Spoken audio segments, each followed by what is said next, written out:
देखिए इसको,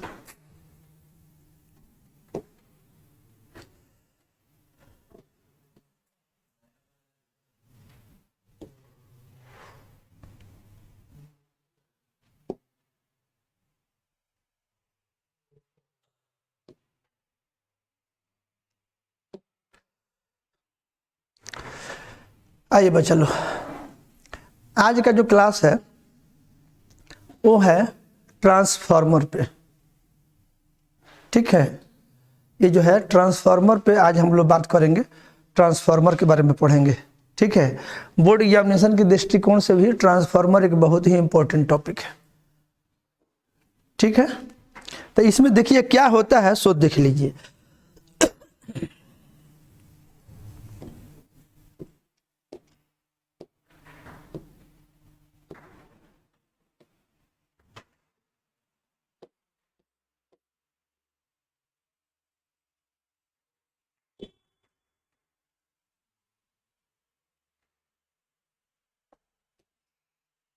transformer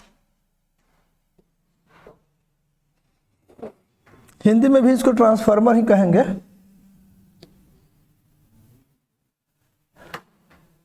transformer ही बोलते हैं, ट्रांसफार्मर ही फेमस शब्द है, इसके लिए आप लोग को ज़्यादा परेशान होने की ज़रूरत नहीं है। ट्रांसफार्मर देखिए, ये बहुत ही इम्पोर्टेंट इलेक्ट्रिकल डिवाइस है। ये हम लोग को ज़रूरत पड़ती है कभी कभी, जो एसी वोल्टेज हम लोग यूज़ करते हैं उस एसी वोल्टेज के मान को कभी हम लोग को बढ़ाने की ज़रूरत होती है और कभी घटाने की ज़रूरत होती है। ठीक है, तो जो एसी वोल्टेज है, इस एसी वोल्टेज के मान को हम लोग अपने ज़रूरत के हिसाब से कभी बढ़ा सकते हैं, कभी घटा सकते हैं। ये सबसे बड़ी खासियत है।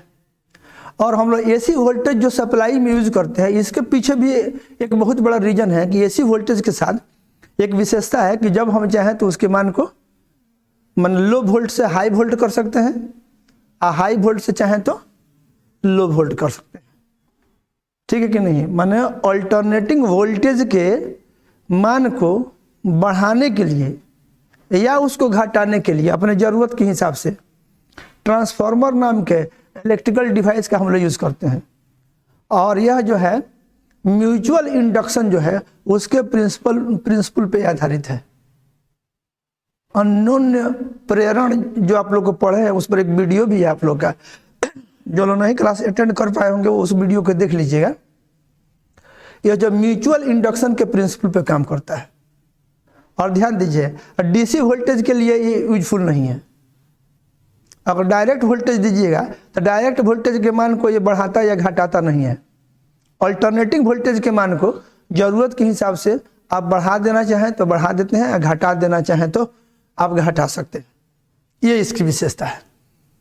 ठीक है, और ये इतना कॉमन डिवाइस है कि आप देखिए जहाँ पर पावर जनरेट होता है वहाँ से जो है बहुत हाई वोल्टेज पे, लो करंट एंड हाई वोल्टेज पे हम लोग सप्लाई भेजते हैं अपने ग्रिड के पास। लाख्स ऑफ वोल्ट में हम लोग वहाँ से सप्लाई देते हैं। जब आपके ग्रिड के पास आ जाता है आपके शहर में, तो वहाँ ग्रिड से और आपका जो लोकल ट्रांसफार्मर होता है वहाँ तक फिर हम लोग एक स्टेप डाउन ट्रांसफार्मर जो वोल्टेज को घटाता है उसका यूज करके हम लोग यहाँ भेजते हैं, माने ग्रिड के रिस्पेक्ट में। ठीक है, मान लीजिए कि 440 वोल्ट का सप्लाई हुआ ग्रिड से आपके, माने जो आपके घर के बगल का ट्रांसफार्मर है वहाँ तक, और फिर वो ट्रांसफार्मर क्या करता है, वो 440 वोल्ट अगर सप्लाई है तो उसको 220 वोल्ट में कन्वर्ट कर करके तब हम लोग के घर में सप्लाई आता है। तो ये बहुत माने अल्टरनेटिंग वोल्टेज के साथ एक विशेषता है कि ट्रांसफार्मर के मदद से हम चाहें तो अल्टरनेटिंग वोल्टेज के मान को कभी बढ़ा सकते हैं जब ज़रूरत हो तो, या कभी घटा सकते हैं। आप जो छोटा छोटा जो डिवाइस आप लोग देखते हैं, आपका जैसे रेडियो में हुआ, टीवी में हुआ, उसमें भी छोटे छोटे ट्रांसफार्मर लगे रहते हैं। आपका जो चार्जर है उसमें भी छोटा छोटा ट्रांसफार्मर लगा हुआ है। ठीक है, तब 220 वोल्ट को आप 5 वोल्ट मान लीजिए 220 वोल्ट अगर आपका अल्टरनेटिंग है तब फिर उसको 5 वोल्ट अल्टरनेटिंग करके आप फिर उसको रेक्टिफायर से गुजार करके रेक्टिफिकेशन कर करके आप डायरेक्ट वोल्टेज में कन्वर्ट करके तब आपको मिलता है आपकी जो चार्जर में है। तो उसमें भी हाई वोल्ट एसी से लो वोल्ट एसी में करने के लिए उसमें भी ट्रांसफार्मर लगा हुआ है। तो ये जो है जब वोल्टेज को जब बढ़ाया जाता है तो उसको हम लोग बोलते हैं स्टेप अप ट्रांसफार्मर, और जब वोल्टेज को घटाते हैं तो उसको बोलते हैं step down transformer.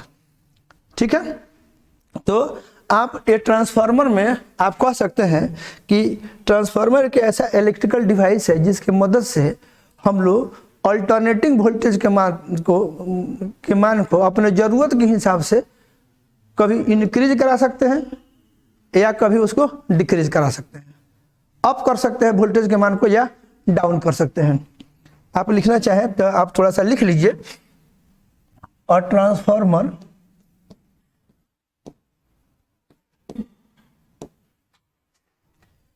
is an electrical device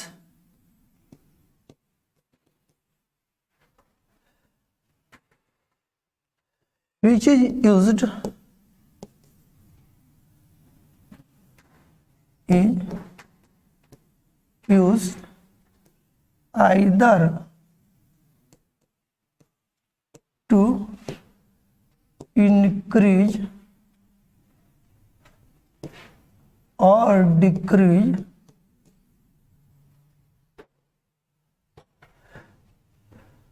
either to increase or decrease the value of alternating voltage.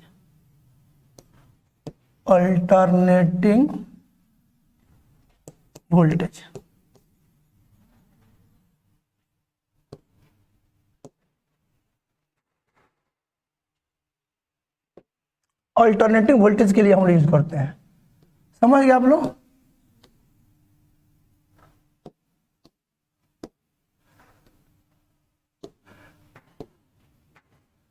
बहुत इजी है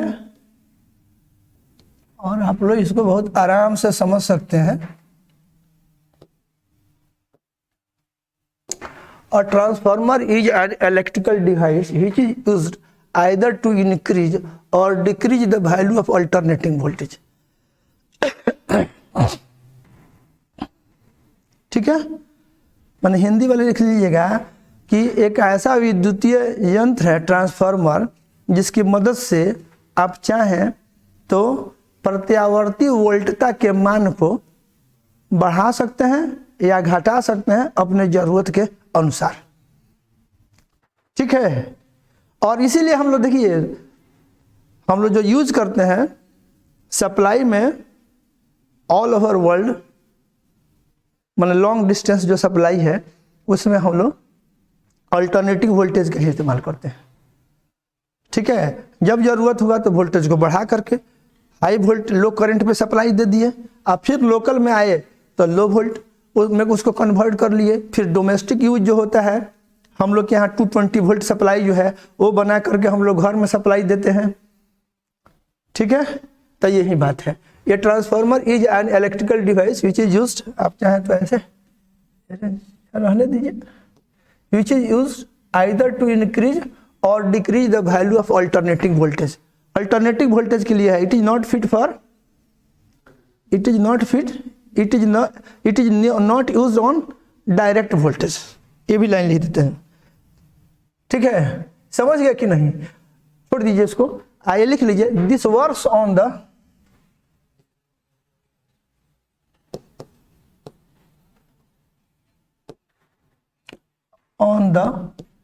principle of mutual induction.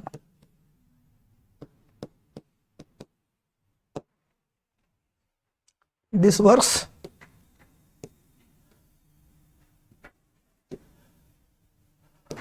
on the principle of mutual induction.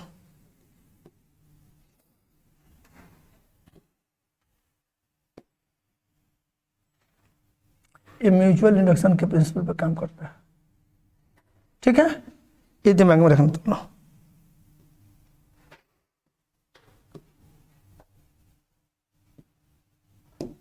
इस पर काम करता है।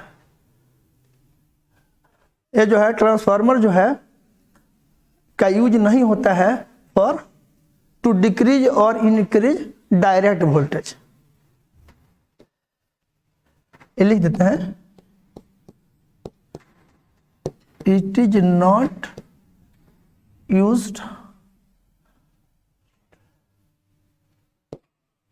टू डिक्रीज और इंक्रीज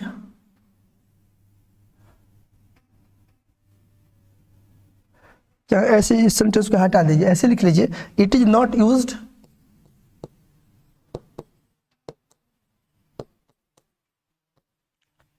और direct voltage.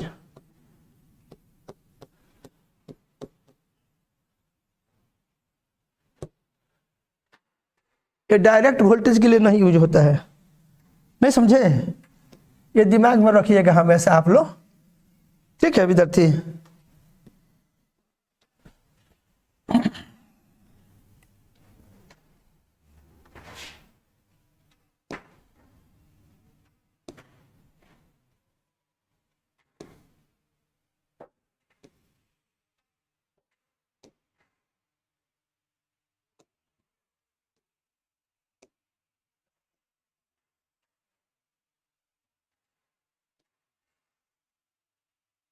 ठीक है, स्पेस बचेगा हम लोग के लिए। ये इतना आप बात समझ गए। ओके, अब इसमें देखिए क्या होता है। इसमें जो है दो तरह के क्वाइल होते हैं। ठीक है, दो तरह के क्वाइल होते हैं, एक को बोलते हैं प्राइमरी क्वाइल और दूसरे को बोलते हैं सेकेंडरी क्वाइल। ठीक है, दो तरह के क्वाइल होते हैं।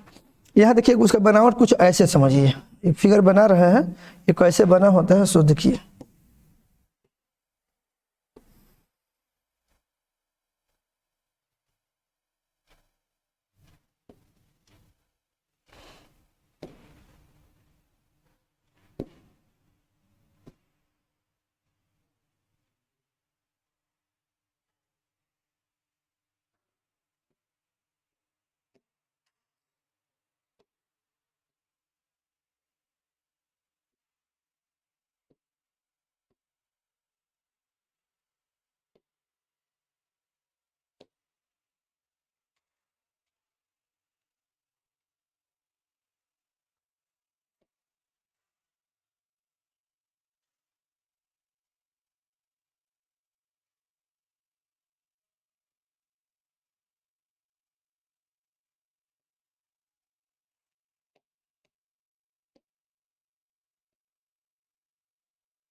ठीक है,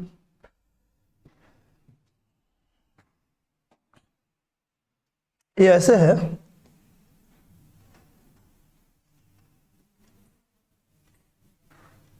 इसको समझना है थोड़ा सा।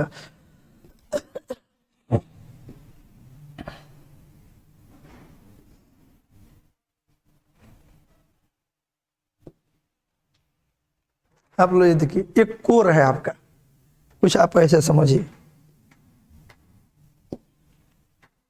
ये इस तरह का एक ये व्यवस्था है। ठीक है, ये आपका देखिए इसमें क्या है, ये आपका जो बना हुआ कोर है, बीच में गैप है, यहाँ गैप है।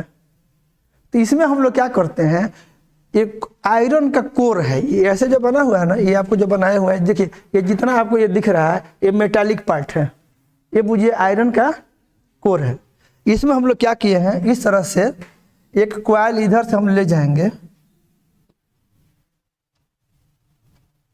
ऐसे बुझिए, ये जो आपको जो दिख रहा है ऐसे, इसके ऊपर ऐसे लपेट करके हम लोग यहाँ निकाल देंगे ऐसे।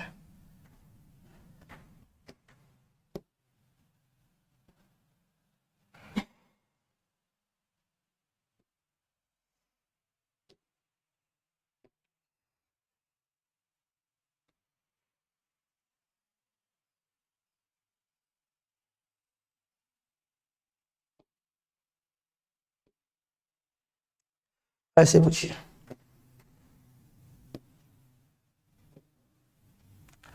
ऐसे लपेट दिए, ये तार है, ऐसे लपेट दिए, इसको बोलते हैं प्राइमरी कॉइल। माने दो तरह का ये है, ये हो गया एक, तो आप देख लिए, एक दूसरा बनाते हैं।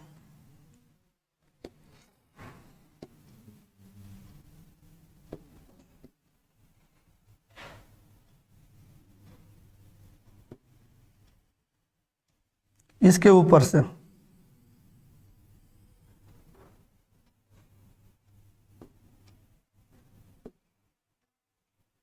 ऐसे बना दिया। कुछ देखे आप लोग? नहीं बढ़िया बना।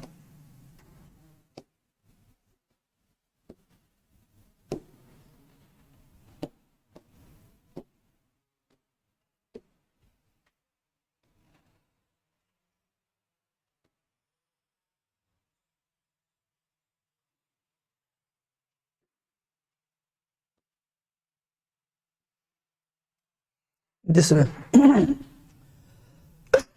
समझ गया, यहां एक के ऊपर एक लपेटा हुआ है, ठीक है। दो तरह के कॉइल है, इधर वाले को हम लोग बोल रहे हैं, मान लीजिए यहां जो दिया गया है ऐसे बुझिए,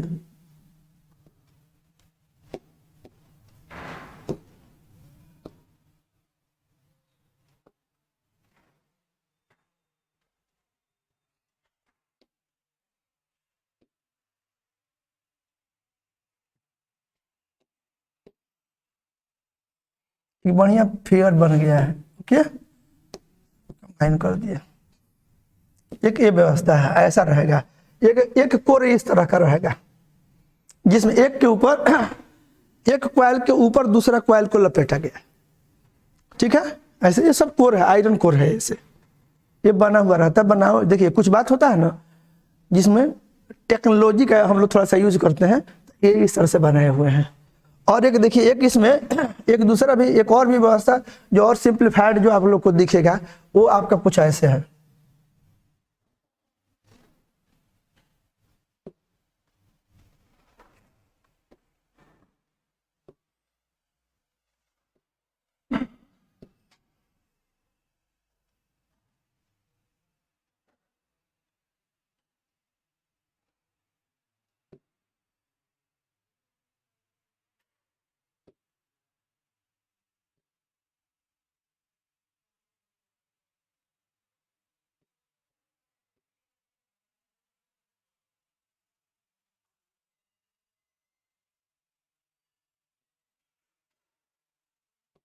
तो ऐसे देखिए, एक ही ऐसे कोर बना रहेगा।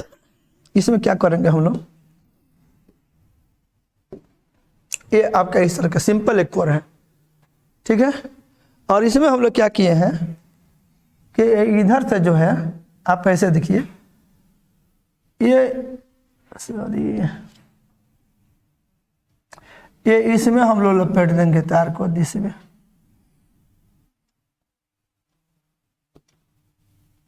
एक ऐसे, एक इसमें लपेट देते हैं, इसे कलर बदल देते हैं।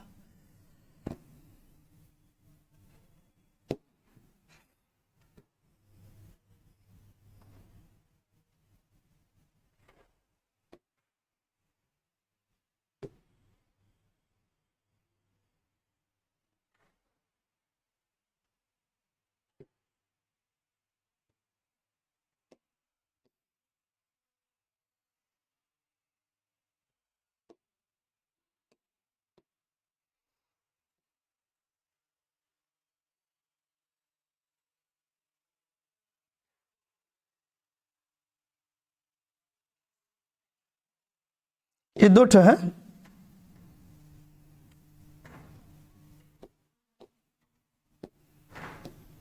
ये दो आपको दो समझना है। ये जो बना हुआ है ना, इसको हम लोग बोलते हैं, ये जो है आपका सॉफ्ट आयरन कोर रहता है।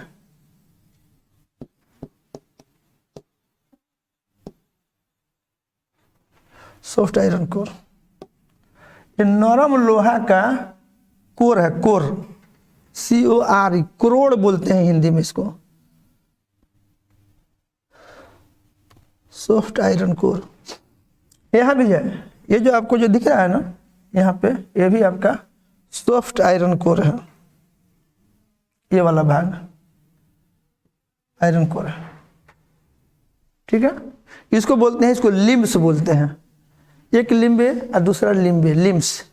तो ये आपका एक कोर में ही आप यहाँ पे जो है एक को ऐसे लपटे हैं और एक को ऐसे लपटे हैं। समझ पाए कि नहीं आप लोग? बोलिए। ऐसे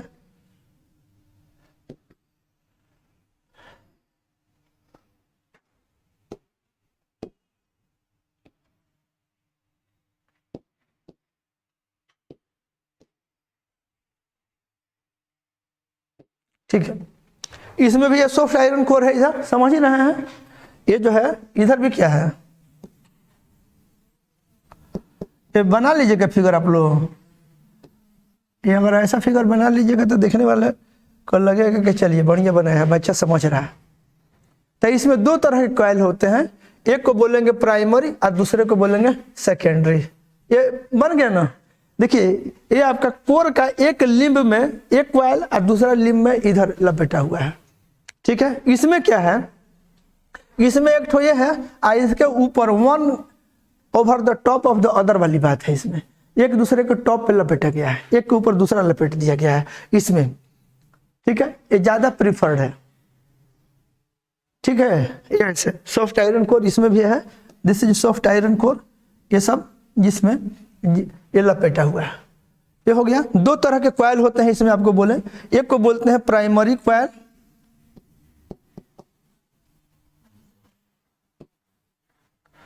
कॉइल एंड सेकेंडरी कॉइल। दो तरह के कॉइल इसमें रहते हैं।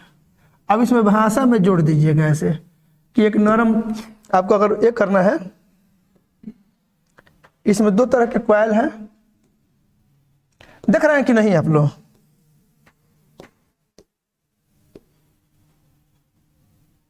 या देखिए ये दोनों फिगर में ये आपका इनपुट आउटपुट तो आप लोग समझते हो ना। इनपुट मतलब जिधर से हम सप्लाई देंगे, आउटपुट जिधर से हम सप्लाई लेंगे। तो एक का नाम है प्राइमरी कॉइल। इधर मान लीजिए कि प्राइमरी, जैसे मान लीजिए इसको हम कहें प्राइमरी है और इसको हम लोग कहें सेकेंडरी है। इस केस में मान लीजिए हम कहेंगे इधर वाला प्राइमरी है और इधर वाला क्या है, सेकेंडरी है। समझ गया? अब हम आते हैं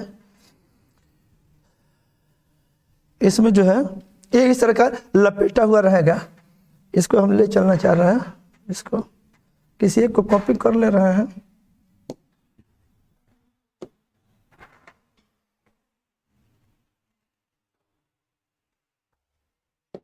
अब इस पर हम मान लीजिए फोकस कर रहे हैं, इसको लेकर के हम लोग बात कर रहे हैं। तो ये हो गया। तो इसमें इधर वाला जो साइड है ये हम लोग बोलेंगे कि इसमें दो तरह के कॉइल होते हैं। इस फिगर में क्या किया गया है, एक के ऊपर दूसरे को लपेटा गया है और ये आपका कोर है। अब देखिए इसमें क्या होगा, इसके बात को समझिए। देखिए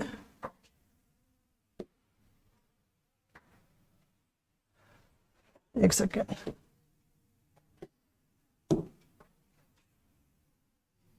माने ये जो है आपका सॉफ्ट आयरन कोर पे हम लोग ये दो तरह के कॉइल को यूज करते हैं। तो आप लिख लीजिए, in a transformer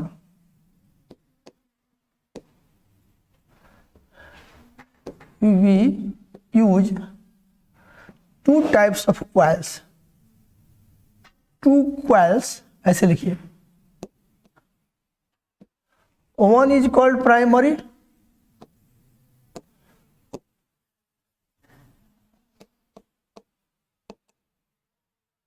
one is called primary coil and the other is called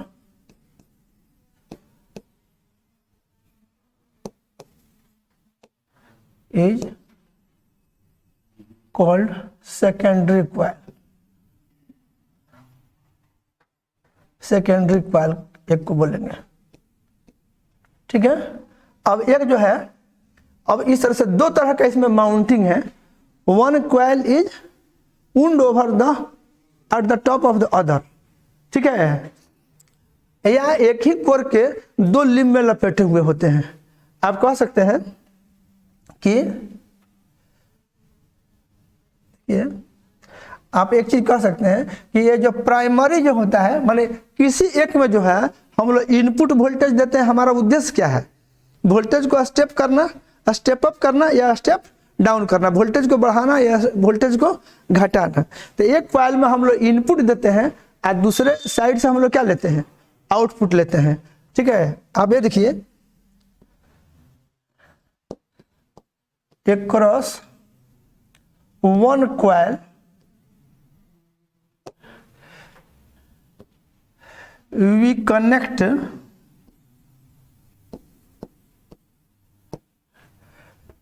input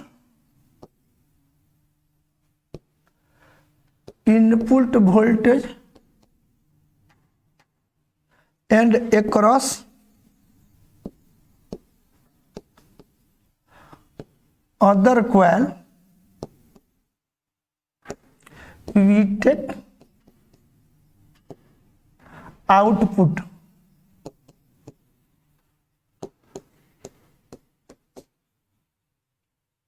ठीक है कि नहीं? ऐसे ही लिख देना है, चलेगा? पढ़ा रहा है। across one coil we connect input voltage and across other coil we take output voltage। तो यूजुअली जो प्राइमरी होता है, यूजुअली जो प्राइमरी कॉइल होता है उसको हम लोग इनपुट बनाते हैं और जो सेकेंडरी है वो हमारा आउटपुट होता है। ठीक है, मैंने ऐसे लिख देते हैं, यूजुअली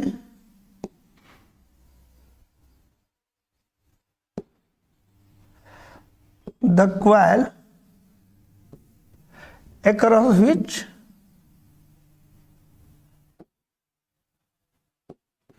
एक चीज समझो तुम लोग, इनपुट आउटपुट समझने के लिए, जैसे तुम लोग अपना मोबाइल चार्ज करते हो तो चार्जर सब लोग यूज कर रहे हो आज के ज़माने में, तो उसमें 2 पिन निकला रहता है, देखो 2 पिन है ना। तो इसमें हम लोग क्या करते हैं, ये देखते हैं यहाँ है क्या,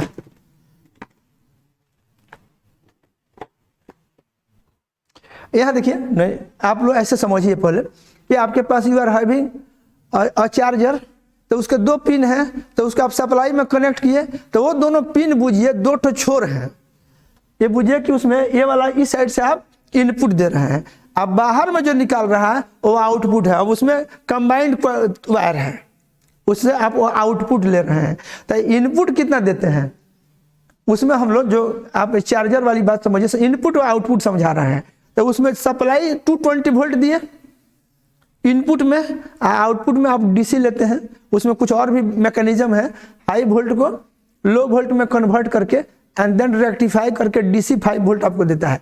तो आउटपुट में 5 वोल्ट डीसी है, इनपुट में आप 220 वोल्ट दे रहे हैं 2 छोर के क्रॉस। समझ गए कि नहीं? तो इसमें भी जो होगा, ये इनपुट साइड में मान लीजिए हम लोग अपना सप्लाई देंगे, इनपुट देंगे, लिख दिए हैं कि वी कनेक्ट इनपुट वोल्टेज, क्या क्या, across one coil we connect input voltage and across other coil we take output voltage। यहाँ लिख दिया है, usually the coil across which input voltage is connected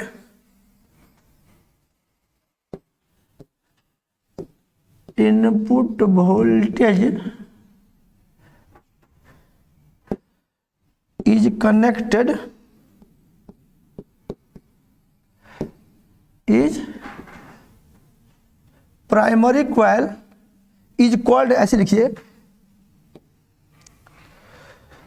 across which input voltage is connected is called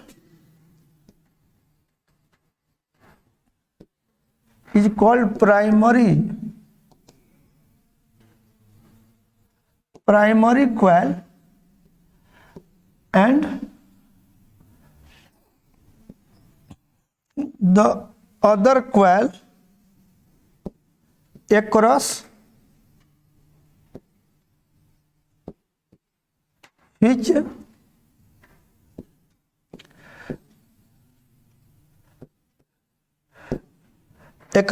we take output voltage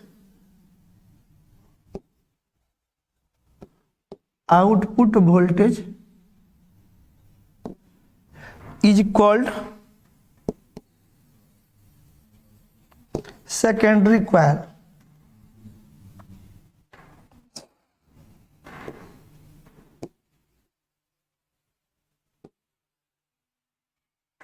secondary coil.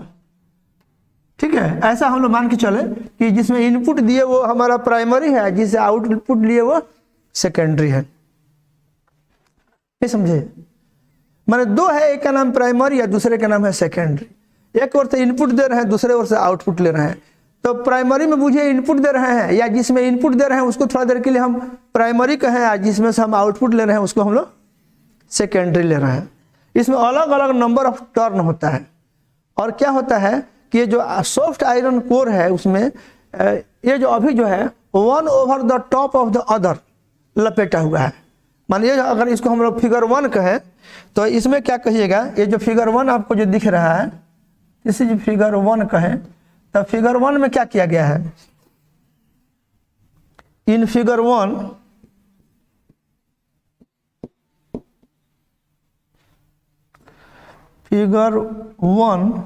one coil is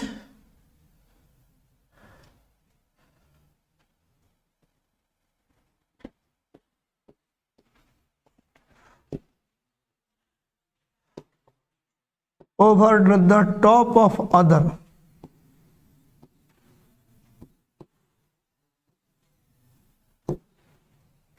In figure 1, one coil is wound over the top of the other. आयो जो figure number 2 में था वो over the top of the other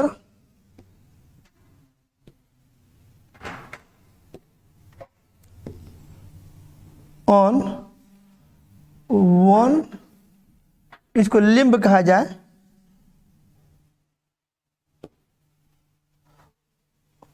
और one limb of the core, माने एक limb इसको कहा जाए। ठीक है, उसमें एक के ऊपर एक लपेटा गया, एक ये व्यवस्था है। ये ऐसा भी व्यवस्था पीछे वाले में आप जो देखे हैं, इसमें क्या है कि एक क्वाइल जो है माने कोर के 2 लिम्ब में लपेटा हुआ है।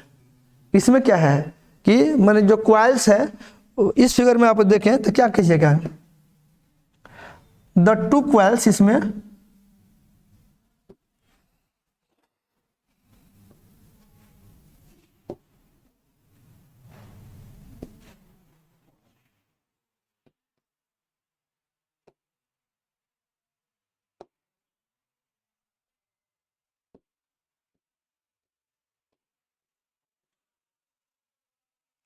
on separate limbs of the core.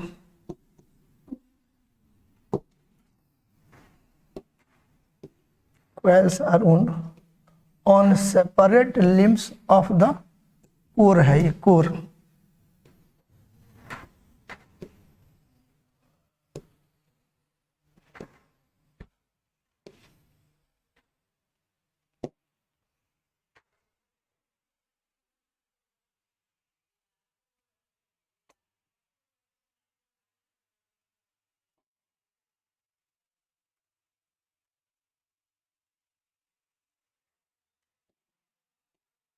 इस फिगर में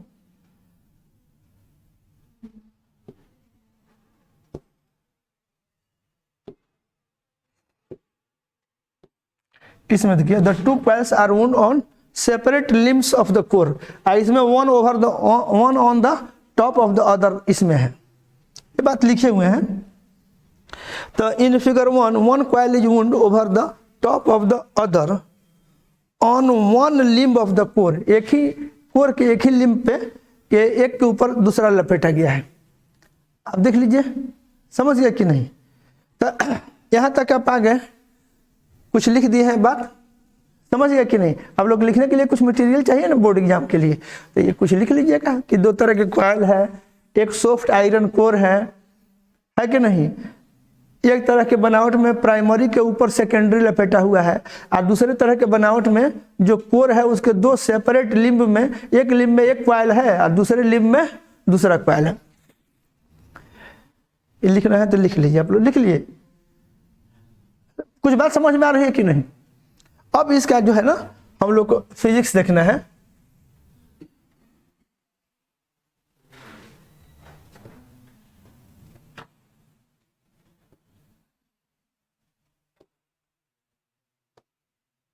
ये थोड़ा छोटा बना दिया है। अब इसमें आप लोग ऐसे देखो, अब इसका खेल शुरू होता है। इसमें है क्या, तो इसमें देखिए क्या होगा, इधर से एक अल्टरनेटिंग सप्लाई देंगे। ये मान लीजिए इसको हम लोग बोल दिए, एक को बोलते हैं, इसको हम लोग बोले प्राइमरी,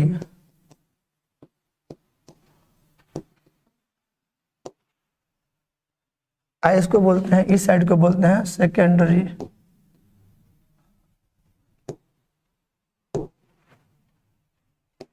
इधर वाला जो है ये सेकेंडरी है, इधर जो है प्राइमरी है। ये हमारा इनपुट साइड है। इधर हम लोग क्या कहेंगे, मान लीजिए इसको हम लोग बोल रहे हैं इनपुट साइड। इधर से हम अपना इनपुट वोल्टेज दे रहे हैं,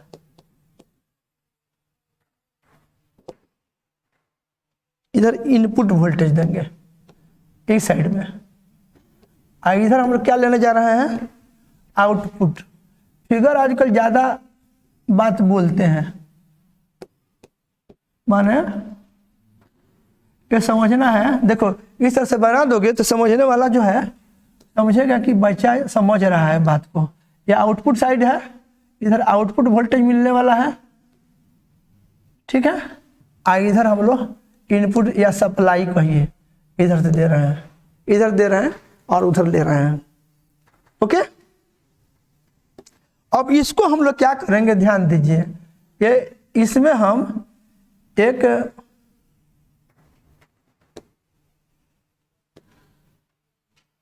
ये तुम लोग को दिखना चाहिए, थोड़ा छोटा पड़ रहा है।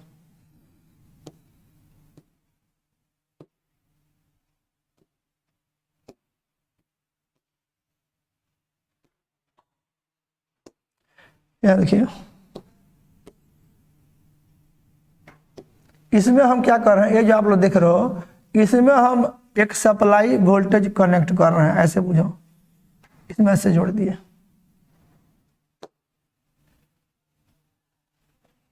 छोटा पड़ गया ये,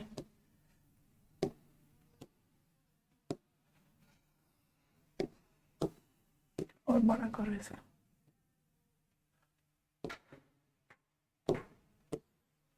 ऐसे समझो, इधर वाला में हम अपना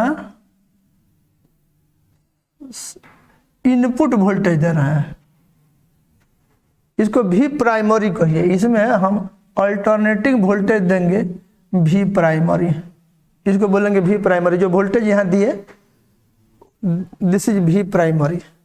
ये जो आउटपुट जो दो जो छोर है ना, इसके अक्रॉस जो वोल्टेज अपीयर होगा, ये जो दिखाई दे रहा है, यहाँ जो हम लोग वोल्टेज हम लोग को मिलेगा, यहाँ पर इस वोल्टेज को हम लोग बोलेंगे इट इज सेकेंडरी वोल्टेज। इस छोर पे कनेक्शन भी दे सकते हैं, इधर कोई चीज हम कनेक्ट भी कर सकते हैं, कोई लोड कनेक्ट कर सकते हैं, समझ गया कि नहीं। हम लोग चाहे, आप लोग अगर ऐसे देखिए, इधर हम लोग को लेना है ना, ऐसे आप लोग चाहे तो हम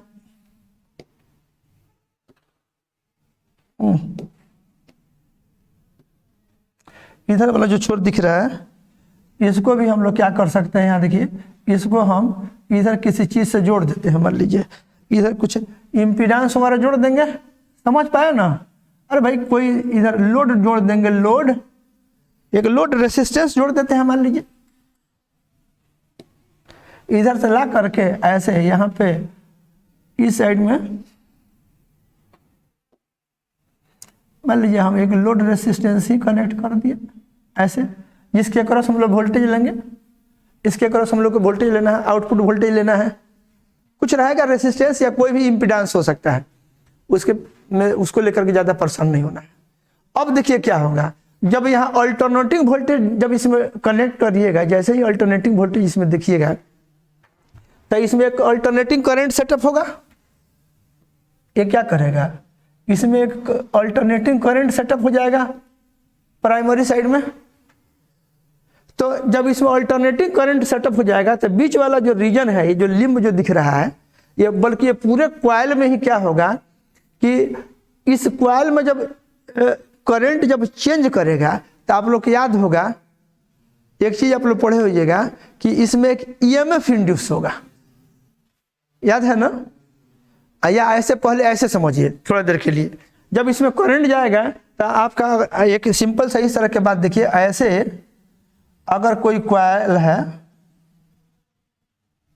इसी में समझिए, इधर से जब हम कनेक्शन दे रहे हैं ऐसे, इस तरह से जब इसमें हम ये भी इसको प्राइमरी कहें तो इसमें करंट सेटअप होगा, होगा ना? इसको क्या कहिएगा? आई प्राइमरी। उस चीज़ को यहाँ दिखा रहे हैं साइड में। तो जब आई, ध्यान से सुनिएगा, इसमें जब करंट आप दीजिएगा तो क्या हो जाएगा, जब इसमें करंट सेटअप होगा तो ये बीच वाला जो रीजन जो दिख रहा है ना, इस रीजन में आपका मैग्नेटिक फील्ड सेटअप होगा। क्या आप अगर इसको एक सोलेनॉइड की तरह सोचें तो क्या होगा? B बराबर μ0 Ni टाइप, इसमें क्या होगा? एक मैग्नेटिक फील्ड सेटअप होगा।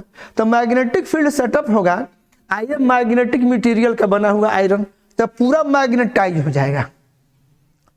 बात समझे कि नहीं? आप इसमें क्या देखिएगा कि ये पूरा जो इसमें, ये पूरा कोर में ही मैग्नेटिक फील्ड सेटअप करेगा, पूरा में मैग्नेटिक फील्ड सेटअप हो जाएगा। ठीक है, ये पूरा जो दिख रहा है ना, उतना डिटेल आपको हम कहें तो ये पूरा, ये जो रीजन आपको जो दिख रहा है, इस रीजन में ऐसे ऐसे हो करके मैग्नेटिक फील्ड सेटअप करेगा। इधर भी सेटअप करेगा, इधर जो दिख रहा है इसमें भी मैग्नेटिक फील्ड सेटअप करेगा, पूरे रीजन में ही मैग्नेटिक फील्ड सेटअप करेगा, पूरा कोर में मैग्नेटिक फील्ड सेटअप कर जाएगा। समझ गए? तो हम इतना ही पर फोकस करें, पूरा कोर में ऐसे इसमें मैग्नेटिक फील्ड सेटअप करेगा। जब इसमें करंट से, जब इसमें करंट, आप सिंपल इसमें जब करंट जाता है सपोज करिए, तो जब करंट इसमें होगा तो ये जो रीजन आपको जो दिखाई दे रहा है, इस रीजन में क्या है आपका? और ये देखिए, ये नरम लोहा जो इसमें दिए हुए हैं, ये मैग्नेटाइज भी हो जाएगा पूरा, इट विल गेट मैग्नेटाइज्ड। इसमें मैग्नेटिक फील्ड स्ट्रॉन्गर डेवलप करेगा। बात समझे कि नहीं? तो इसमें एक, इस रीजन में एक मैग्नेटिक फील्ड डेवलप करेगा।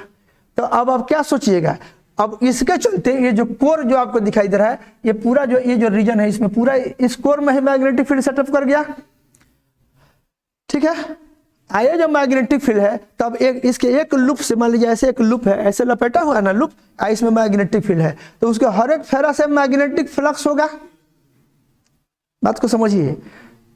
जब इसमें आप अल्टरनेटिंग वोल्टेज देंगे, ये इसमें करंट सेटअप करेगा, अल्टरनेटिंग करंट, तो अल्टरनेटिंग करंट सेटअप करेगा तो बीच वाला जो रीजन दिख रहा है, इस रीजन में एक मैग्नेटिक फील्ड सेटअप करेगा। ये मैग्नेटिक मटेरियल है पूरा, इसमें जो है कोर में मैग्नेटिक फील्ड सेटअप कर जाएगा। बात समझे कि नहीं? ये आगे चल करके पढ़िएगा और एडवांस क्लासेज में, ये तो बहुत थोड़ा में आपको हमको बताना है। ठीक है कि नहीं? तब बीच वाले रीजन में एक मैग्नेटिक फील्ड सेटअप करेगा। मैग्नेटिक करंट है तो मैग्नेटिक फील्ड है, जब इसमें करंट बहेगा तो इसमें मैग्नेटिक फील्ड सेटअप कर जाएगा। मैग्नेटिक फील्ड सेटअप हो जाएगा, इसके हर एक फेरा से एक फ्लक्स होगा। समझ पाए कि नहीं? अच्छा, अब इसी के ऊपर आपका सेकेंडरी लपेटा हुआ है। इसी के ऊपर जो है, आप गौर करके देखें, ये आपका सेकेंडरी कॉइल तो इसी के ऊपर लपटा हुआ है, ऐसे बुझिए, इसी के ऊपर आपका सेकेंडरी लपटा हुआ है, ऐसे बोलिए। तो जो फ्लक्स एक के ऊपर एक लपटा हुआ है, एकदम सटा सटा करके लपटा हुआ है, एक के ऊपर एक, इसीलिए हम लोग एक के ऊपर एक लपटे हुए हैं कि इसका एरिया उसका एरिया लगभग हम लोग बराबर मान सके। एक लिंब के ऊपर लपटे हुए हैं, तो इसके एक फेरा के एरिया दूसरे के जिसमें फ्लक्स होगा, तो हम लोग कह सकते हैं कि जब इसमें करंट होगा, ध्यान से सुनिए, जब इसमें करंट होगा तो ये बीच का जो रीजन है उसमें मैग्नेटिक फील्ड होगा एंड मैग्नेटिक फ्लक्स होगा। और ये मैग्नेटिक फ्लक्स जो है, ये प्राइमरी के भी हर एक फेरा में होगा, और उसके ऊपर सेकेंडरी लपटा हुआ है तो सेकेंडरी के भी हर फेरा में होगा। नहीं समझे?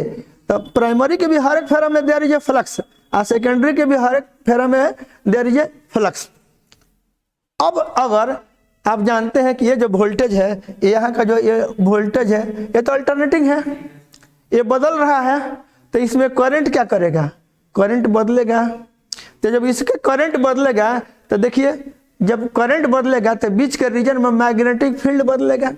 जब मैग्नेटिक फील्ड बदलेगा, मैग्नेटिक फ्लक्स बदलेगा, और वो प्राइमरी में तो बदल ही रहा है, सेकेंडरी का जो एरिया है उससे भी मैग्नेटिक फ्लक्स बदलेगा।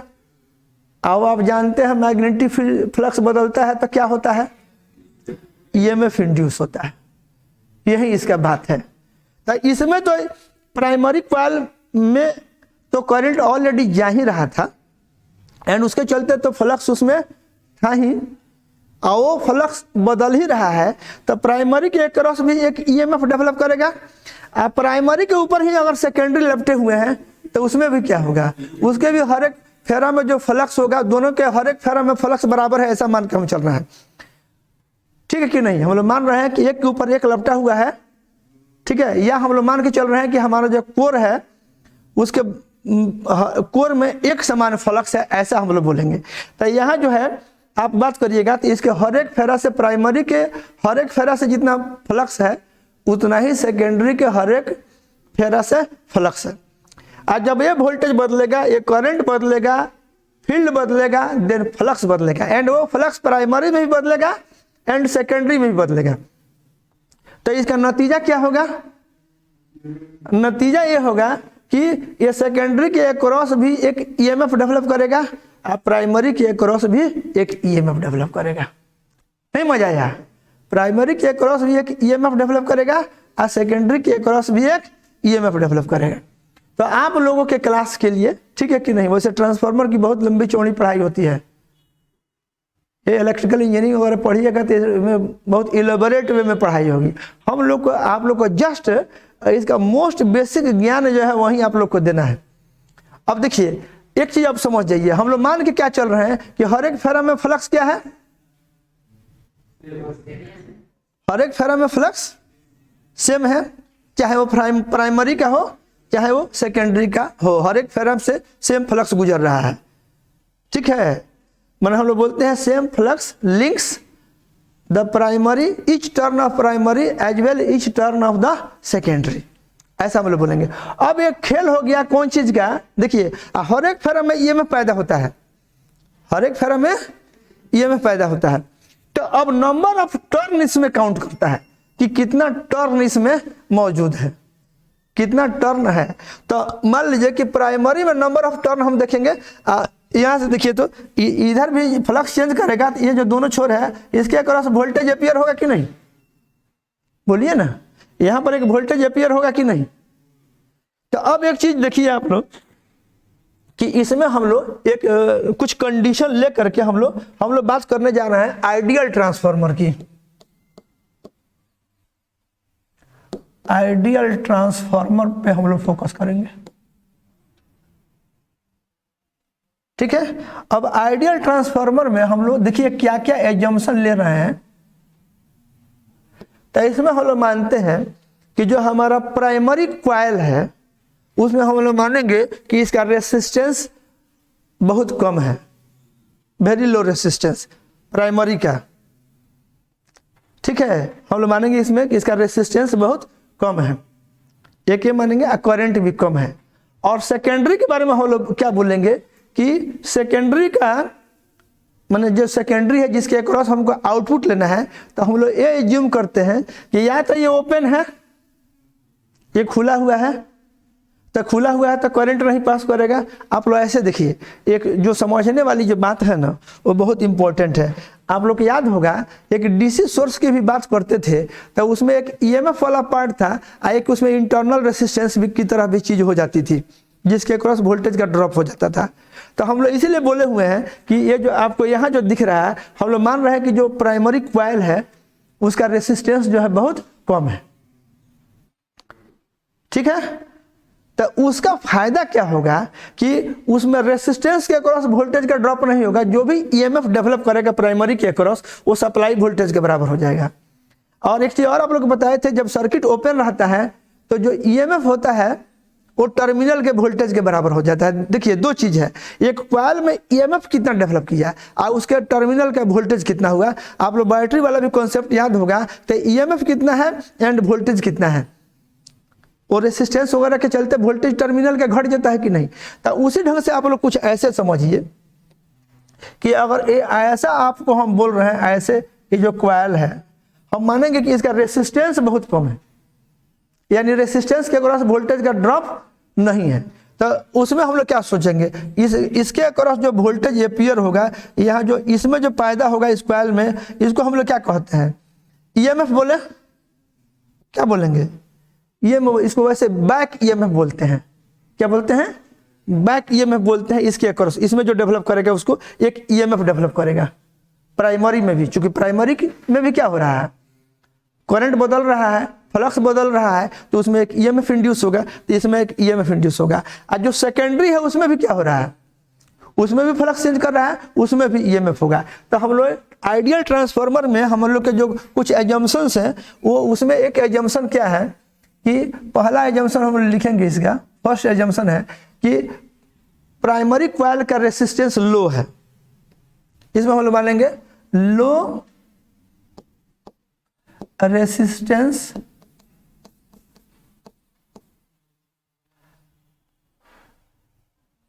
And low current.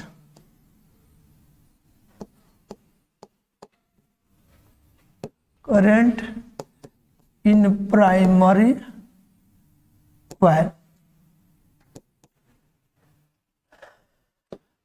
Low resistance and low current in primary, का स्पेलिंग गड़बड़ कर दिया है।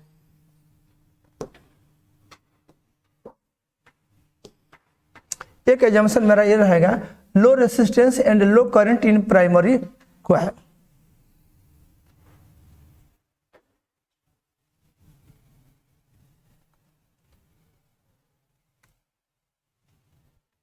ये जो प्राइमरी कॉइल है मेरा, इसका लो रेसिस्टेंस है। क्या है, इसका रेसिस्टेंस है, लो रेसिस्टेंस है एंड लो करंट है। दूसरा एजम्पशन इसमें हम लोग का क्या है कि प्राइमरी एंड सेकेंडरी के ईच टर्न से सेम फ्लक्स पास कर रहा है। इसको बोलते हैं same flux, same magnetic flux links both the coils, primary and secondary. ये रहेगा सेम मैग्नेटिक फ्लक्स लिंक्स, माने जुड़ा हुआ है, माने है सेम फ्लक्स है, ऐसे बुझो ना। प्राइमरी एंड सेकेंडरी में same magnetic flux links both the coils, माने इसके same flux links same magnetic flux links both the, माने सेम फ्लक्स लिंक कर रहा है दोनों में, प्राइमरी एंड सेकेंडरी के हर एक फेरा से across each flux same magnetic flux link, एक सेकेंड, लिंक्स ईच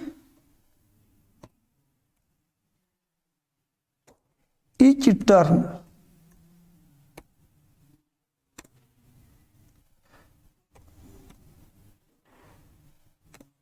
ठीक है, बोले same magnetic flux links each turn of both the coils.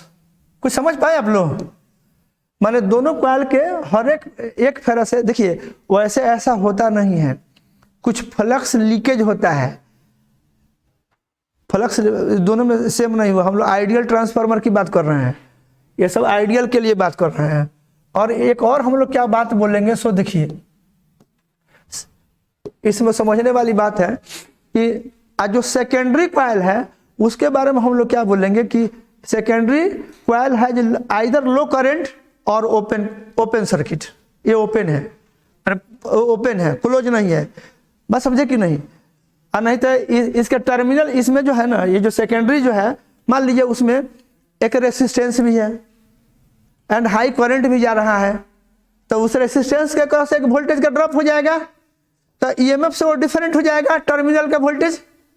नहीं समझ रहे हैं, जो ईएमएफ डेवलप करेगा, फ्लक्स चेंज करेगा, उसमें रेसिस्टेंस कम हो चाहे रेसिस्टेंस ज़्यादा हो, है कि नहीं। कितना फ्लक्स डेवलप करेगा वो तो उसके एरिया से कितना फ्लक्स पास कर रहा है एंड उसके बदलने का रेट क्या है, उसके हिसाब से उसमें ईएमएफ डेवलप कर जाएगा।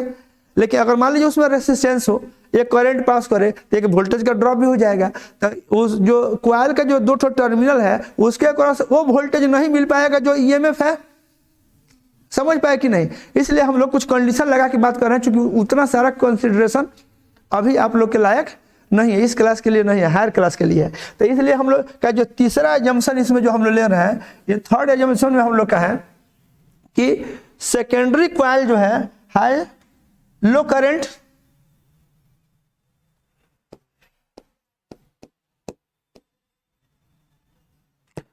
secondary coil is either an open circuit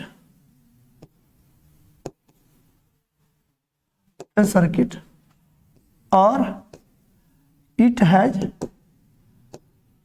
low current।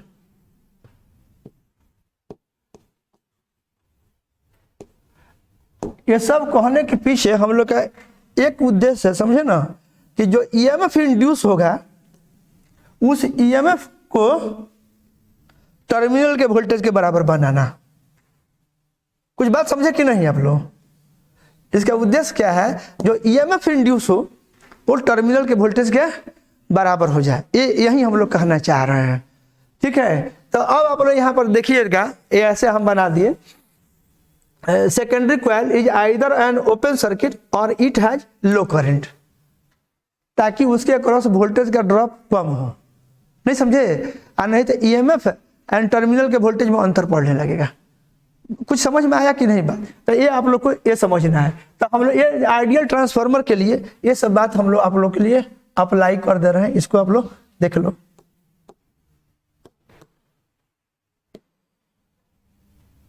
और बहुत सारे इसमें कंसिडरेशन हो गए आइडियल ट्रांसफार्मर में कि low resistance and low current in primary coil, same magnetic flux links each turn of both the coils. और दूसरा secondary coil is either an open circuit or it has low current. इसी condition के तहत हम लोग बात करेंगे। ठीक है, यहाँ तक आप लोग समझ गए? कहानी समझ में आ गई है कि जब इनपुट में हम एक अल्टरनेटिंग वोल्टेज देंगे तो उसमें अल्टरनेटिंग करंट सेटअप करेगा, और इसके चलते अल्टरनेटिंग करंट होने के चलते कोर से जो फ्लक्स होगा वो चेंज करेगा, और सेकेंडरी भी उसी के ऊपर है तो उससे भी फ्लक्स चेंज करेगा, बस उसमें ईएमएफ पैदा हो जाएगा म्यूचुअल। अच्छा, इसमें म्यूचुअल इंडक्शन आप लोगों को काम आया कि नहीं? एक कॉइल में करंट है एंड वो बदल रहा है, तो दूसरे में क्या हो गया, एक ईएमएफ उसमें भी मतलब उसके चलते फील्ड होगा, फील्ड के चलते फ्लक्स होगा एंड फ्लक्स बदलेगा तो उसमें ईएमएफ पैदा हो जाएगा। बात समझे कि नहीं? तो ये देखिए, इसमें आप लोग को अगर ये समझ, ये इतना बात हो गया। और ये देखिए, इसमें अगर आप कुछ लिखना चाहें ऐसे लिख देते हैं,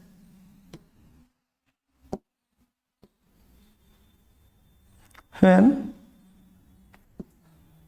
an alternating voltage is applied across,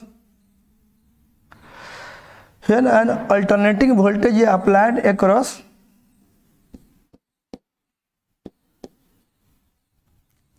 primary coil, then it sets up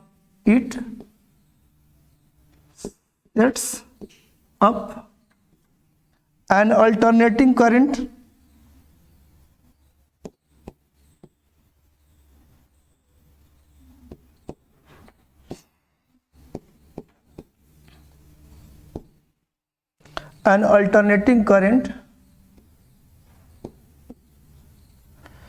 in the primary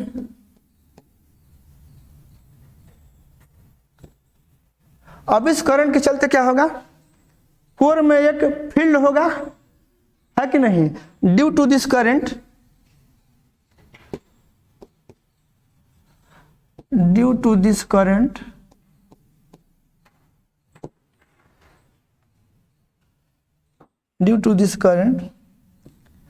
a magnetic field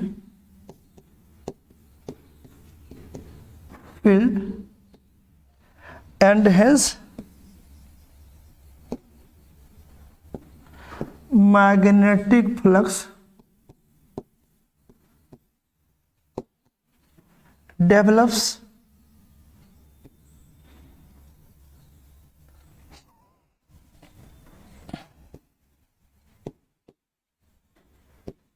देखो जब करंट सेटअप होगा एक आयरन कोर पर रखे हो तो पूरा कोर में ही मैग्नेटिक फील्ड डेवलप करेगा, नहीं डेवलप करेगा। अरे कोर मैग्नेटाइज हो जाएगा, जब इसके अंदर मैग्नेटिक फील्ड डेवलप करेगा तो पूरा core it will get magnetised. और जब कोर मैग्नेटाइज हो जाएगा तो क्या हो जाएगा, अब उसमें एक फेरा लपटा हुआ है, उसमें मैग्नेटिक फील्ड है ही, तो उसके एक एरिया से फ्लक्स होगा कि नहीं होगा। अगर जब करंट बदलेगा तो बी बदलेगा तो फ्लक्स बदलेगा तो सेकेंडरी में भी फ्लक्स बदलेगा, और तब उसमें क्या हो जाएगा, ईएमएफ डेवलप कर जाएगा। तो वही बोल रहे हैं due to this current a magnetic field and hence magnetic flux develops in the coil. Coil में क्या करेगा, एक मैग्नेटिक फ्लक्स डेवलप करेगा, बस समझे कि नहीं। और ये फ्लक्स क्या करेगा, क्योंकि अल्टरनेटिंग करंट है तो चेंज करेगा। As the current is alternating the field will be alternating, the flux will be alternating, माने उसका भी वैल्यू बदलेगा। इससे क्या होगा, primary as well as secondary के हर एक फेरा से में एक ईएमएफ पैदा होगा। नहीं समझे, due to alternating current to alternating current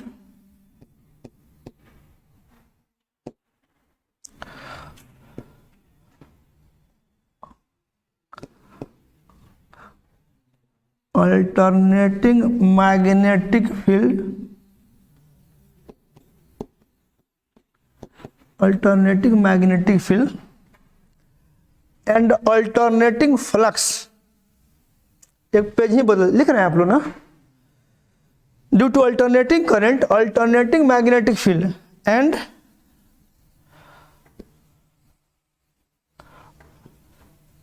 alternating magnetic field and alternating flux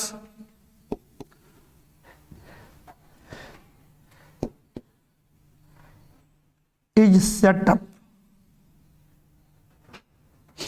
due to alternating current alternating magnetic field and current तो कॉइल में है भाई, लेकिन फील्ड तो कोर में है। फ्लक्स भी क्या होगा, कोर के किसी क्रॉस सेक्शन से होगा। क्या बोलिए, alternating magnetic field and alternating flux is set up in the core.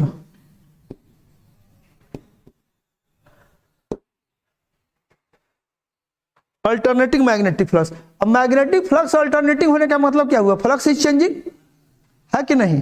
तो ड्यू टू चेंजिंग, अब इसके आगे लिखते हैं ड्यू टू चेंजिंग, वहीं लिख लीजिए, बाद में लिख लीजिएगा, due to changing flux EMF develops in each turn, EMF develops in each turn of primary as well as secondary coils। Secondary में कैसे हुआ, तो म्यूचुअल इंडक्शन, एक में करंट है तो फील्ड है, और उसी के ऊपर दूसरा लपेटा हुआ है तो उसके भी तो हर एक फेरा में फील्ड है, एंड हेंस फ्लक्स है। फील्ड है तो नहीं होगा, बी डॉट डी एस के हिसाब से फ्लक्स होगा कि नहीं, तो सेकेंडरी में भी फ्लक्स है। और जब तुम्हारा करंट ही अल्टरनेटिंग है तो फील्ड भी अल्टरनेटिंग होगा, और फील्ड भी अल्टरनेटिंग होगा तो फ्लक्स भी अल्टरनेटिंग होगा। और फ्लक्स अल्टरनेटिंग मतलब फ्लक्स चेंजिंग है, तो फैराडे लॉ आपके बगल में कहा कि भाई फ्लक्स चेंज कर रहा है तो ईएमएफ तो इंड्यूस होगा। तो प्राइमरी में एज वेल एज सेकेंडरी में क्या होगा, ईएमएफ इंड्यूस होगा। बात समझ गया कि नहीं आप लोग। और this is the basis of A voltage across the secondary. Input में तो हम वोल्टेज दे ही रहे हैं, हमारा मेन मकसद क्या है, आउटपुट में वोल्टेज हो रहा है कि नहीं, है कि नहीं। Hence as well as secondary coils EMF develops, hence we get an EMF and hence a voltage EMF and hence a voltage across the secondary coil। मेरा ख्याल है आप लोगों को फंडा क्लियर है। एक कैसे सेकेंडरी में वोल्टेज चला गया, फ्लक्स चेंज किया, बस उसके हम चाहते क्या है, इनपुट साइड में तो हम वोल्टेज हमारे पास है ही अवेलेबल, उसी वोल्टेज को तो हम कम या ज़्यादा करने के लिए सेकेंडरी में के क्रॉस हम वोल्टेज चाह रहे हैं। हम चाह क्या रहे हैं कि एक खास वोल्टेज इनपुट में दें, लेकिन सेकेंडरी में अपने ज़रूरत के हिसाब से वोल्टेज बढ़ा लें या वोल्टेज घटा लें, यही ना हम चाहते हैं। एक वोल्टेज तो मेरे पास ऑलरेडी है, we are already having input voltage से, और हम आउटपुट वोल्टेज क्या चाहते हैं कि अपने ज़रूरत के हिसाब से either it should be a step up or it should be a step down. मैं समझे कि नहीं। तो सेकेंडरी में हमको क्या मिल जाएगा, सेकेंडरी के क्रॉस वोल्टेज मिलेगा, इतना बात तो समझ में आया, क्योंकि एक के ऊपर एक लपेटा हुआ है, एक में फ्लक्स चेंज करेगा तो दूसरे में फ्लक्स चेंज करेगा, यानी जब फ्लक्स चेंज करेगा तो उसमें सेकेंडरी के क्रॉस एक ईएमएफ एंड हेंस टर्मिनल के क्रॉस एक वोल्टेज हम लोग को प्राप्त हो जाएगा। समझ गए कि नहीं। अब हम लोग इसके आगे का कैलकुलेशन करेंगे। यहाँ लिख देते हैं कि लेट, ऐसे लिख देते हैं, let phi be the flux linked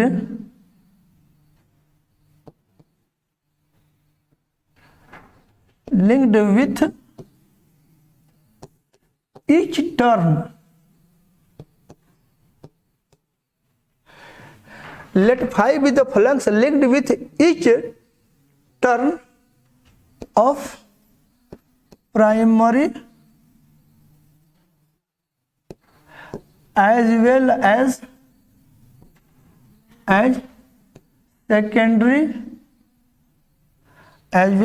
secondary coils। each turn of primary as well as secondary coils। ये जो दोनों coils है प्राइमरी एंड सेकेंडरी, सबके हर एक फेरा से फ्लक्स बराबर है। मतलब हम लोग ये मान के चल रहे हैं, इसमें हमारा एजम्पशन भी था, एक एजम्पशन था कि there is no flux leakage. बात समझे कि नहीं, फ्लक्स लीकेज नहीं है। आप ये वाला भी फिगर की बात करते हैं ना, मान लीजिए आप ये वाला भी फिगर की बात करिएगा, इसमें क्या होगा, ये तो ये वही है, ये वाला भी था, तो इसमें भी देखिए, ये जब मैग्नेटाइज होगा ना तो इधर से जो फील्ड लाइन जो है ऐसे होते हुए एक क्लोज लूप ऐसे बनाएगा। बात समझे कि नहीं। इसमें अगर फील्ड है ऐसे, ऐसे फील्ड है, आप ऐसे देखिए तो पूरा यही फील्ड इसमें भी जा रहा है। यहाँ देखिए इस फिगर में, इसमें फील्ड है, मैग्नेटिक फील्ड लाइन है कि नहीं। इधर भी इनपुट वोल्टेज दीजिएगा, इधर अपना आउटपुट वोल्टेज लीजिएगा, तो प्राइमरी के एक फेरा में जितना यहाँ भी है उतना यहाँ है, लेकिन इसमें संभावना है कि कुछ लीकेज वगैरह हो जाए। बात समझे कि नहीं।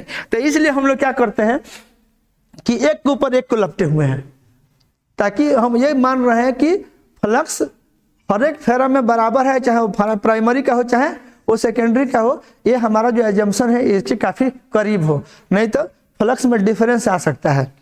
बात समझे कि नहीं।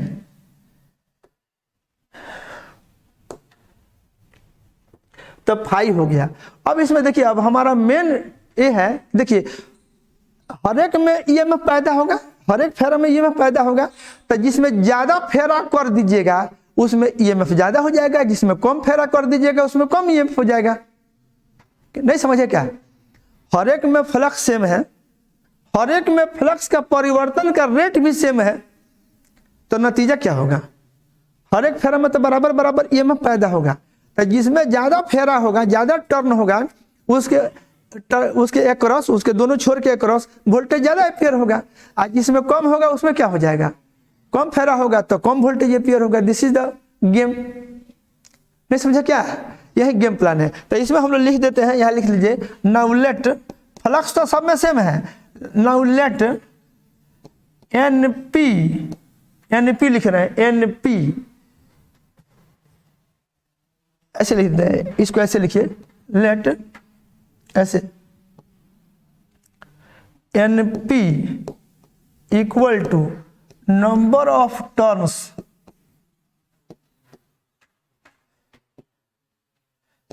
इन primary, turns in primary coil. यहाँ लिखते हैं NS लिखते हैं, this is number of turns in secondary,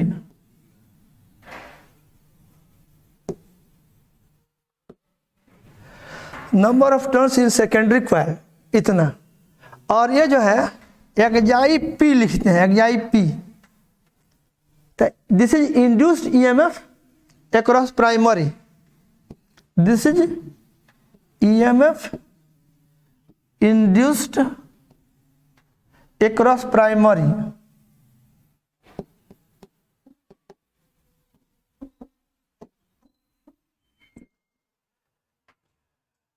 and ऐसे लिखते हैं एक्जाई S, this is EMF induced across secondary, across secondary coil। चलेगा? अगर तुम लोग को नहीं दिखाई दे रहा हो कहीं इस तरह से, समझ गया क्या? तो प्राइमरी में जो है आप यहां पर ऐसे लिख सकते हैं, आप अगर लिखिएगा तो देखिए, एक farad rate of change of flux d∅dt, तो जो EMF पैदा होगा तो आप लोग क्या लिख सकते हैं, नाउ वी कैन राइट,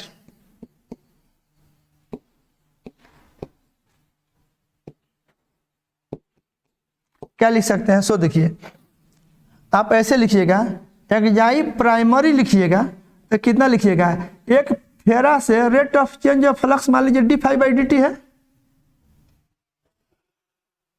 बोलो ना, माइनस साइन के साथ लिख लो, माइनस d∅dt, तो यहां क्या लिखोगे, नियम के हिसाब से ही काम करो, EMF का यही हिसाब किताब है, फैराडे लॉ से सोचोगे तो EMF का यही हिसाब किताब है। अगर मैग्नीट्यूड के दृष्टि से देखोगे तो इतना लिखोगे, माने ऐसे d∅dt, लेट, समझ गए कि नहीं? साइन वाइन पर हम लोग अगर फोकस अगर नहीं करें थोड़ा देर के लिए, अगर साइन पे फोकस नहीं करते हैं, तो एक्जाई P प्राइमरी के अक्रॉस, माने इसके अक्रॉस जो वोल्टेज अपीयर होगा क्या लिख सकते हैं, d∅dt आप मल्टीप्लाइड बाई NP, इतना लिख सकते हैं क्या? नहीं लिख सकते हैं? अरे rate of change of flux ये हो जाए, ये तो दोनों के लिए सेम है, तो ये तो ना गुणा number of turns in primary, तो एक में d∅dt, तो अगर NP टर्न है तो गुणा NP कर दोगे, तो इसका एक तरीके का मैग्नीट्यूड समझो, है कि नहीं? एक रिलेशन तुम्हारा यहां से आ जाता है। और क्या लिखोगे, अगर इसी में लिखें तो क्या लिख सकते हैं, ऑल्सो, अगर एक्जाई सेकेंडरी लिखोगे तो क्या लिखोगे,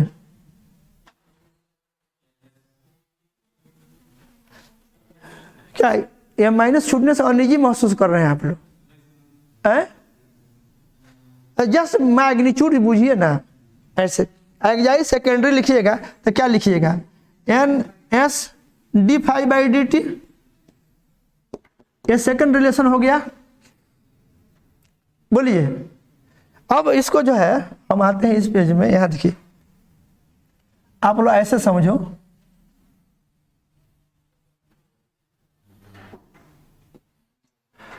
यहां समझो, इस फिगर को बना दे रहे हैं कि नए ढंग से। तो यहां पर जो हम वोल्टेज दिए हैं, ध्यान दो, यहां पर वोल्टेज क्या एपियर होगा, सो देखो यहां पर क्या वोल्टेज, यहां पर क्या एपियर होगा, EMF वाला पार्ट है ये, इसमें EMF फ्लक्स चेंज कर रहा है, तो इसके हर एक थर्म में एक EMF है कि नहीं, तो यहाँ पर एक वोल्टेज एपियर होगा। यहाँ पर जो दिए हुए हैं दिस इज V प्राइमरी, यहाँ पर जो एपियर हो रहा है ये क्या है, दिस इज एक्जाई प्राइमरी, कुछ ऐसे समझिए। समझ गया कि नहीं। तो यहाँ पर ऐसे है। अब हम लोग क्या माने हुए हैं, इनपुट साइड में हम क्या माने हुए हैं, माने हुए कि क्या रेसिस्टेंस बहुत कम है। रेसिस्टेंस अगर इसका बहुत कम है, इसका रेसिस्टेंस अगर बहुत कम है तो इसके अक्रॉस जो वोल्टेज होगा इसमें, माने बुझे ना कि रेसिस्टेंस कम होने के चलते इसमें जो भी करंट जा रहा है, मान लीजिए ऐसे करंट जा रहा है, ये आई प्राइमरी जा रहा है, तो नतीजा क्या होगा, इसमें वोल्टेज का लॉस नहीं होगा। नहीं समझे। तो नतीजा क्या लिखिएगा इसमें, आप लिख सकते हैं यहां से, since primary has low resistance, primary का लो रेसिस्टेंस है, इसलिए इसके अक्रॉस जो ईएमएफ इंड्यूस होगा वो सीधे इस वीपी के बराबर होगा। अब इसमें लूप थ्योरम लगाइए ना, मान लीजिए यहाँ से आप जा रहे हैं यहाँ पे ऐसे, आप ये बुझिए, ये ऐसे लो, ये हाई, ये आपका हाई, ये लो, ऐसे सोच सकते हैं कि नहीं, एक और राइज एक और ड्रॉप। या यहाँ जो वोल्टेज आप वैसे भी तो जानते हैं कि यहाँ से लेकर के यहाँ तक का वोल्टेज एंड यहाँ से लेकर के यहाँ तक का वोल्टेज सेम होगा, तो इसके अक्रॉस जो वोल्टेज अपीयर होगा वो एग्जैक्टली इस वोल्टेज के बराबर होगा। तो क्या कहिएगा है, since primary has low resistance we can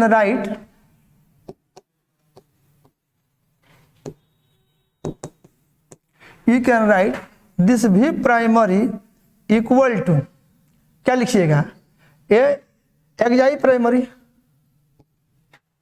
ऐसे लिख सकते हैं, बोलिए, इतना आप लिख सकते हैं।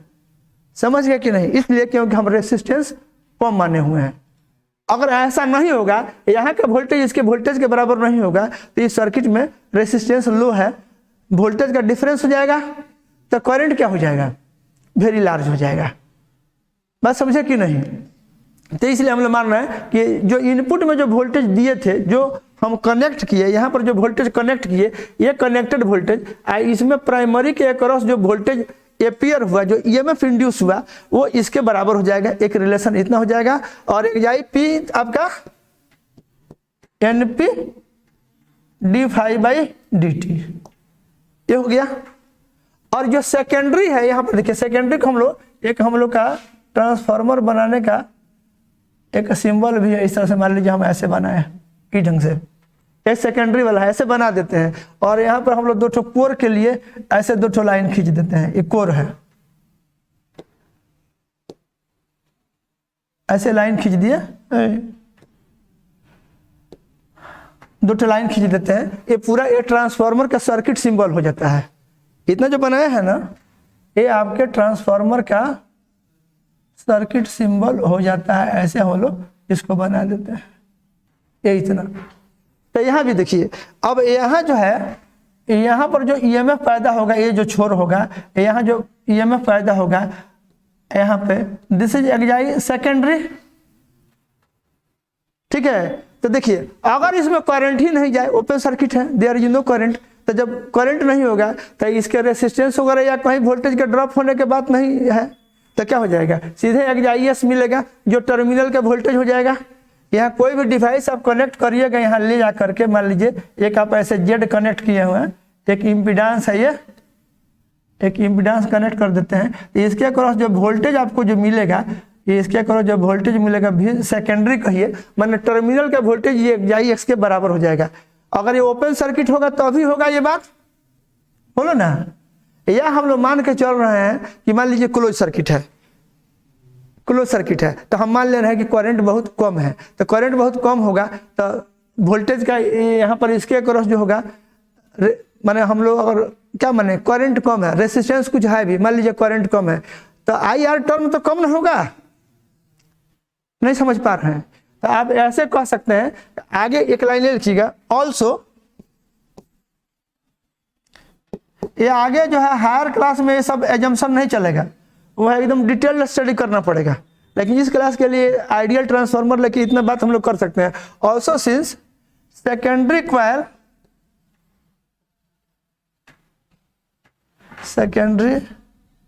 coil is either open or it is having low current, इसमें करंट लो है, हैंस वी कैन राइट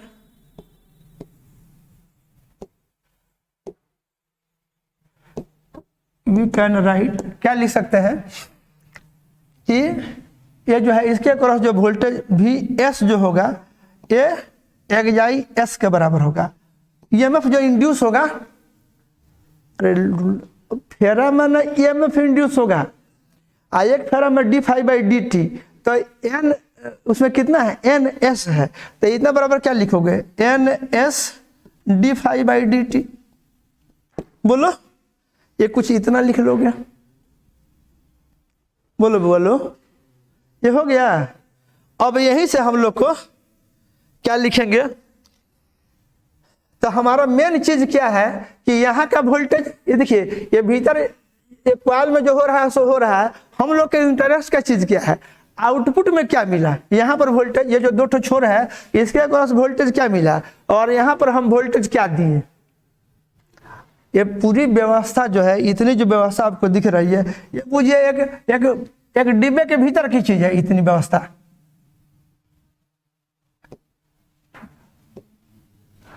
नहीं समझे, ये जो है वो पूरा मुझे बॉक्स है जिसके भीतर सब है। हम लोग को मिलेगा क्या, हम लोग देंगे यहाँ वोल्टेज, हम लोग लेंगे यहाँ वोल्टेज, दो टर्मिनल के क्रॉस। बोलो ना, हम लोग को क्या है, हमको देना कहाँ है, यहाँ पे, हमको लेना कहाँ है, यहाँ पे। तो ये ऐसे हो जाएगा। अब यहाँ से आप सॉल्व करिएगा तो ये सेकेंडरी का वोल्टेज भी सेकेंडरी, ये आप इसको कोई नंबर अभी तक दिए हैं कि नहीं, इक्वेशन नंबर नहीं दिए हैं, तो अगर नहीं दिए हैं तो इसको दे दीजिए इक्वेशन नंबर 1 और इसको दे दीजिए इक्वेशन नंबर 2। तो यहाँ से करिएगा। अब आप क्या कर सकते हैं, यहाँ से लिखिए now this 1 divided by this 2, क्या हो जाएगा, ये भी सेकेंडरी पर देखिए, भी सेकेंडरी डिवाइडेड बाई भी प्राइमरी, 2/1 करिए। देखो इनपुट में तो है ही हमारे पास, हमारे मकसद का चीज आउटपुट है, आउटपुट में क्या मिल रहा है, तो भी सेकेंडरी डिवाइडेड बाई भी प्राइमरी इतना बराबर। अब भी सेकेंडरी बराबर इतना बराबर क्या लिखोगे, N S d phi by d t, और इधर लिखोगे वीपी क्या लिखोगे, it will be N P d phi by d t. बोलो आ गया काम का बात। अब ये देखिए क्या हो जाएगा, इसमें हो जाएगा आपका एन एस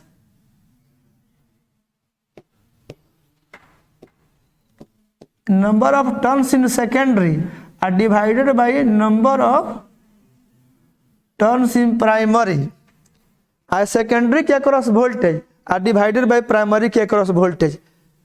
नहीं समझे, ये ऐसे ये मोस्ट इंपॉर्टेंट रिलेशन आया और आप लोग लिख लिए तो अच्छी बात है। बुझाया कि नहीं सर, ये ऐसे बना दिए हैं कोर से हट करके, ये समझ में आया है ना। This is primary coil, this is secondary coil, यहाँ इनपुट दे रहे हैं, यहाँ आउटपुट ले रहे हैं, आइए भीतर एक बॉक्स के अंदर ये पूरी डिवाइस अंदर में है। हमको 2 ठो तार मिलेगा बाहर जिसमें इनपुट कनेक्ट करेंगे, 2 ठो तार बाहर मिलेगा जिसके क्रॉस आउटपुट लेंगे। तो यहाँ जो वोल्टेज है वो VS है, यहाँ जो वोल्टेज है वो VP है। अब VS और VP का जो रेशियो आ गया, और यहाँ देखिए इसको याद रखिएगा, ये V सेकेंडरी अब by V primary equal to number of turns in secondary divided by number of turns in primary. ये जो है ट्रांसफार्मर का मेन इक्वेशन हुआ ये।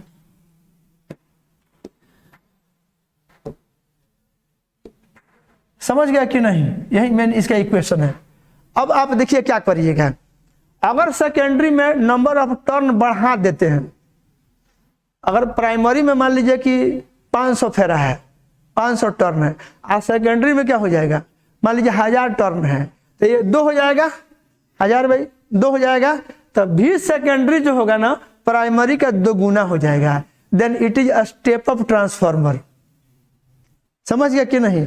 अगर प्राइमरी में सेकेंडरी में कम कर देते हैं, प्राइमरी के रेस्पेक्ट में सेकेंडरी में नंबर ऑफ टर्न कम कर देते हैं, तो इसमें जब कम कर दीजिएगा, जैसे मान लीजिए इसमें आपका मान लीजिए 500 है, या इसमें मान लीजिए 1000 है, इसमें आपका 3000 है, तो 1:3 हो गया।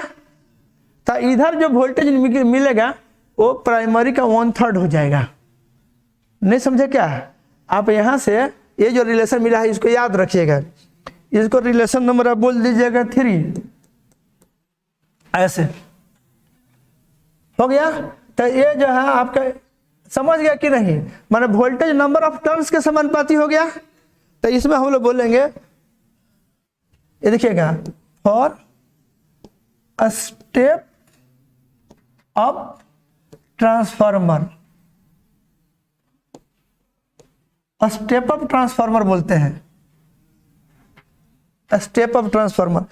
ये स्टेप अप ट्रांसफार्मर का मतलब क्या हो जाएगा? इसमें वोल्टेज बढ़ाना है, ये जो सेकेंडरी का वोल्टेज होगा, और स्टेप अप ट्रांसफार्मर भी सेकेंडरी जो होगा ये बड़ा होगा भी प्राइमरी के।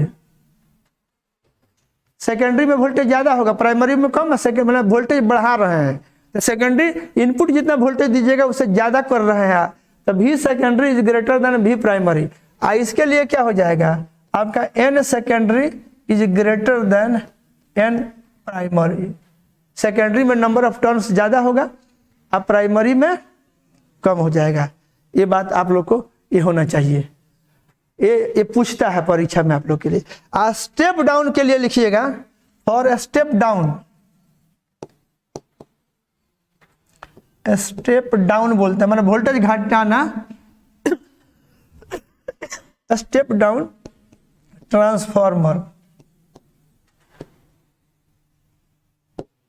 स्टेप डाउन के लिए अगर बात करिएगा तो क्या हो जाएगा, तो मैंने वोल्टेज घटाना, आउटपुट वोल्टेज को हम लोग क्या करेंगे, कम करेंगे, तो उसके लिए क्या करेंगे, भी secondary is less than V primary.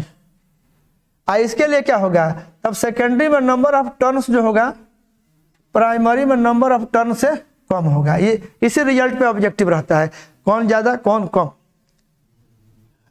याद रहेगा? तो इतना हो जाएगा। अब इसमें देखिए हम लोग बोलेंगे पावर थ्रू ट्रांसफार्मर, ठीक है? ये याद रहेगा, पावर, पावर ट्रांसफर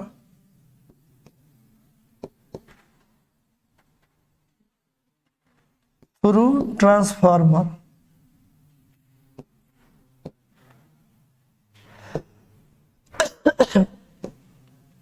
पावर का भी तो ट्रांसफर होगा जी, इनपुट में कितना पावर दीजिएगा, आउटपुट में कितना पावर लीजिएगा। तो देखिए हम लोग आइडियल ट्रांसफार्मर की बात कर रहे हैं, इसमें पावर का लॉस 0 मान के हम लोग काम करेंगे, ठीक है कि नहीं?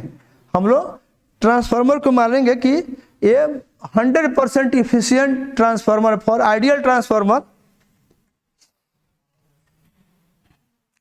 जितना input power, no loss of power,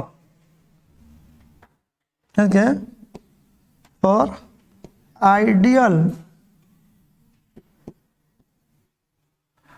transformer no loss of power, loss of power takes place।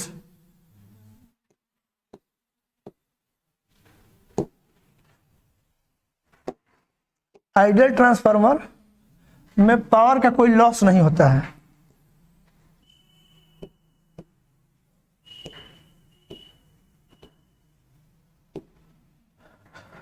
Ideal transformer तो क्या कहिएगा, ये 100% इफिशियंट, इसका इफिशियंसी हम लोग मानेंगे 100%। देखिए वैसे अगर बढ़िया से ट्रांसफार्मर बना दिया जाए तो 95% से ऊपर ही इफिशियंट होता है। बढ़िया से अगर बनाइएगा तो 95% या एबव का इफिशिएंट मतलब कितना पावर उसको कितना जितना देना है उतना दे देते, इफिशिएंट कहिएगा 100%। तो ये आपका जो है ये 100% इफिशियंस।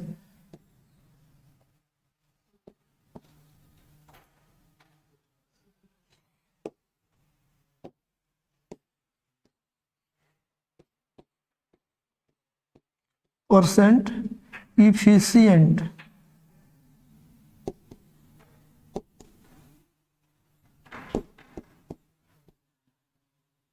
देखिए इफिशियंसी उसका 100% है, मतलब जितना पावर दीजिएगा उतना पावर आपको मिल जाएगा।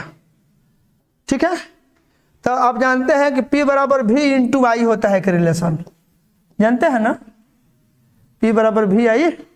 तो आप क्या लिखिएगा, तो इसलिए इसमें क्या हो जाएगा, यहाँ देखिए माना वोल्टेज अक्रॉस सेकेंडरी और करंट अक्रॉस इन सेकेंडरी, ऐसे लिखिएगा।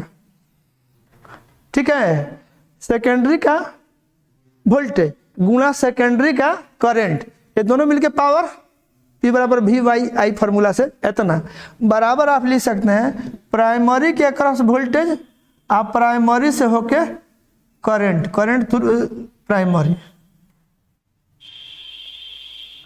ऐसे हो जाएगा तब ना 100% हुआ।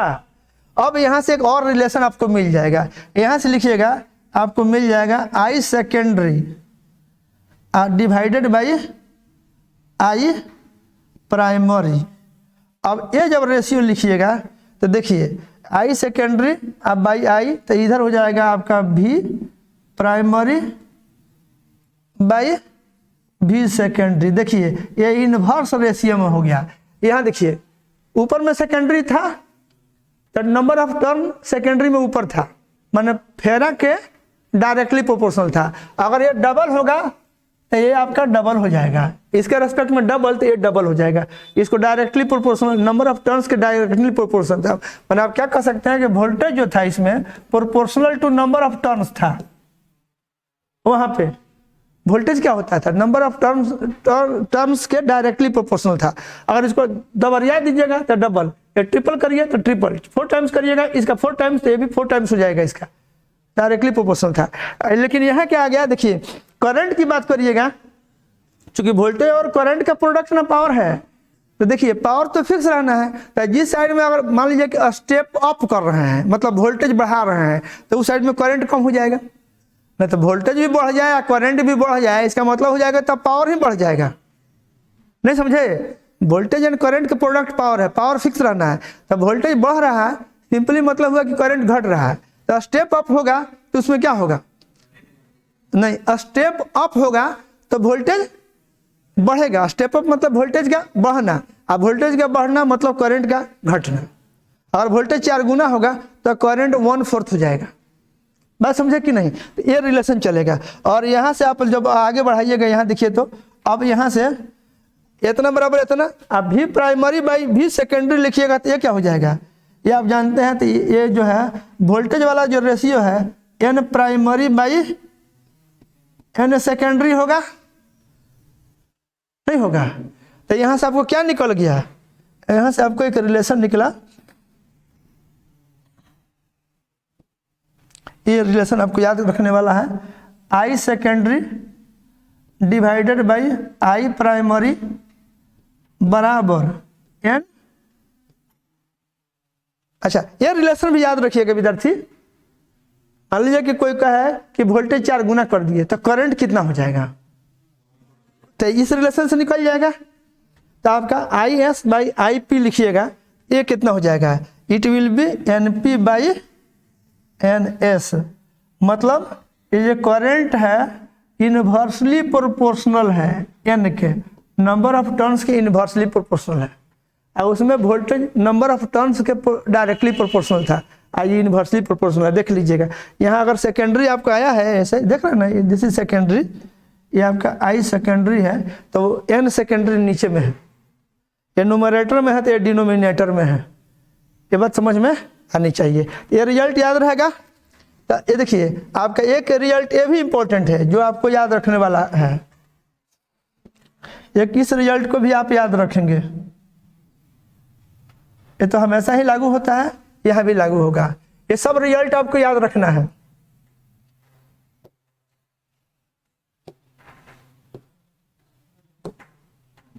समझ पाए कि नहीं आप लोग? बोलो जी, याद रहेगा? तो इस ढंग से कर करके ऐसे कर लीजिएगा।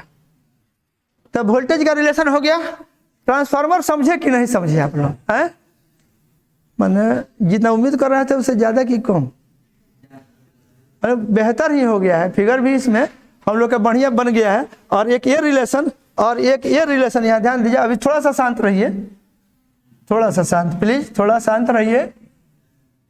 एक यहाँ और एक ये रिलेशन आप लोग के लिए मोस्ट इंपॉर्टेंट, याद रखिएगा।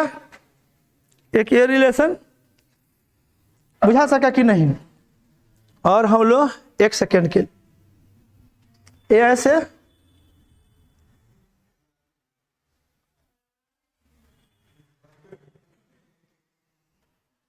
थोड़ा देर और ये ऐसे हो गया।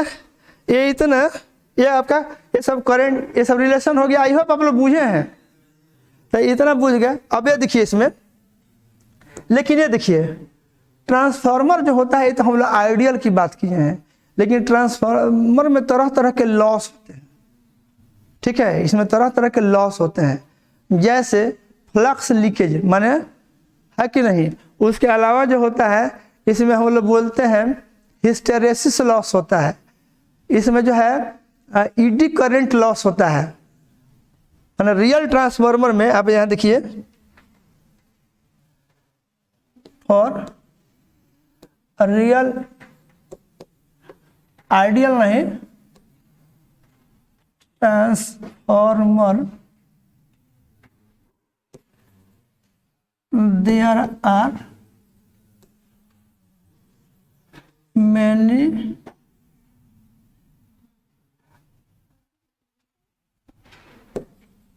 type of losses, बहुत तरह के इसमें लॉस होते हैं।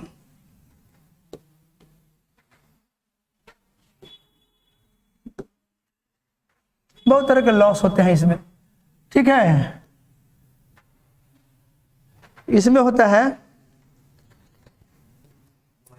माने लॉस ड्यू टू, इसमें जो होता है देख लीजिएगा, हम लोग बात करेंगे लॉस ड्यू टू। इसमें कौन कौन सी आएगा? तो ये एक आता है इसमें, किसके किसके कहते हैं लॉस है। तो एक आपको आता है, उसको हम लोग बोलते क्या है, ड्यू टू। पहला हम लिखते हैं फ्लक्स लीकेज।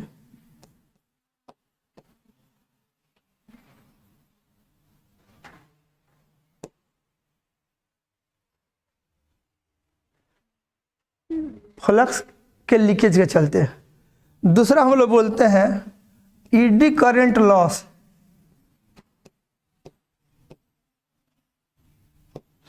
ईडी करंट भी परीक्षा के लिए बड़ा इंपॉर्टेंट होता है। Eddy current loss, eddy current के चलते उसका जो कोर होता है उसमें ईडी करंट डेवलप करता है।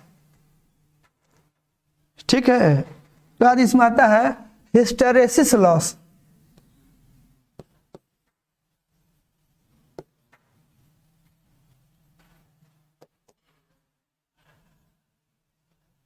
ठीक है,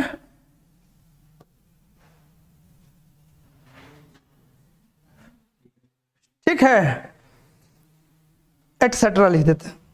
आप लोग सब अगुता गए हैं, तो हमारा भी मन भी अगुता गया है। क्या